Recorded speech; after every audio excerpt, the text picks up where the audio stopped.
এই লোকটিকে শিরচ্ছেদ করা হচ্ছে কারণ লোকটি দুর্দান্ত চোর এবং একজন সিরিয়াল কিলার, কিন্তু লোকটির মধ্যে কোনো অনুশোচনা বা ভয় দেখা যাচ্ছে না। তখন পুলিশের হেড মনে করতে লাগল খুনিটির বাসায় তাকে ধরার আগে সে অনেকগুলো মাস্ক দেখতে পেয়েছিল। পুলিশটির মনে সন্দেহ হয়, তাই সে সাজাপ্রাপ্ত খুনিটিকে শিরচ্ছেদ করাকে থামাতে চেয়েছিল, কিন্তু একটুর জন্য দেরি হয়ে যায়। লোকটিকে শিরচ্ছেদ করে ফেলা হয়। পুলিশটি কাছে গিয়ে ওই মাথা থেকে মাস্ক সরিয়ে দেখে তারা ভুলবশত ডেপুটি মিনিস্টারকে সাজা দিয়ে ফেলেছে। এই ভুলটা কিভাবে হয়ে গেল? কিছুদিন আগের কথা, যখন লোকটিকে কোর্টের মধ্যে জর্জ বিচার করার জন্য তোলে, তখন এই চোরটির গার্লফ্রেন্ডও ওখানে আসে, আর লোকটি চোখের পাতা নাড়িয়ে তার গার্লফ্রেন্ডকে একটি অ্যাড্রেস এবং কিছু কোড দেয়, আর তার গার্লফ্রেন্ডও তার নির্দেশনা ডায়েরিতে লিখে ফেলে। আর সেই নির্দেশনা মতো খুনিটির গার্লফ্রেন্ড ওই ঠিকানায় চলে যায়। ওখানে পৌঁছে মেয়েটি একটি ইটকে ধাক্কা দেয়, তারপর ওখান থেকে একটি গাড়ি নিয়ে অন্য একটি গোপন আস্তানার গুহায় ঢুকে পড়ে।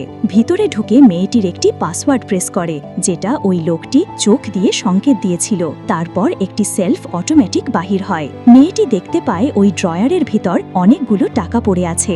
মেয়েটি ওখান থেকে কিছু টাকা ব্যাগে তুলে নেয়। তারপর ওইখান থেকে একটি ইয়েলো কালার লিকুইড ভর্তি টিউব এবং সবুজ কালারের টিউব তুলে নেয়। তারপর মেয়েটি ডেপুটি মিনিস্টারের অফিসে চলে আসে এবং তাকে তার প্রেমের জালে ফাঁসিয়ে দুর্বল করে ফেলে। তারপর ডেপুটি মিনিস্টার এবং মেয়েটি ইনভেস্টিগেশনের নামে তার বয়ফ্রেন্ডের সাথে জেলের মধ্যে দেখা করার জন্য চলে আসে। তারপর তাদের তিনজনকে একটি রুমে রেখে কিছুক্ষণের জন্য দরজা বন্ধ করে দেয়, আর একটু পর ডেপুটি মিনিস্টার এবং মেয়েটি রুম থেকে বেরিয়ে চলে যায়। মূলত এই রুমে কি হয়েছিল তাদের মধ্যে?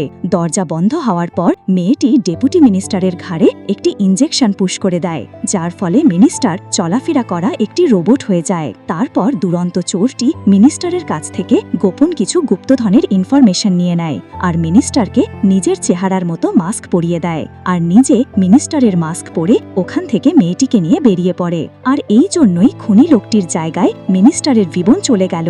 অন্যদিকে খুনি লোকটি মিনিস্টার অফিসে ঢুকে তার সিন্দুক থেকে একটি গুপ্তধনের চাবি নিয়ে নেয়, আর ওখানকার সবাইকে এবং পুলিশকে ফাঁকি দিয়ে অফিস থেকে বেরিয়ে পড়ে এবং মাস্ক খুলে ফেলে। তারপর তার গার্লফ্রেন্ডের সাথে গাড়িতে করে ওখান থেকে চলে যায়। তারপর তারা একটি খাজানা চুরি করার প্ল্যানিং করতে থাকে।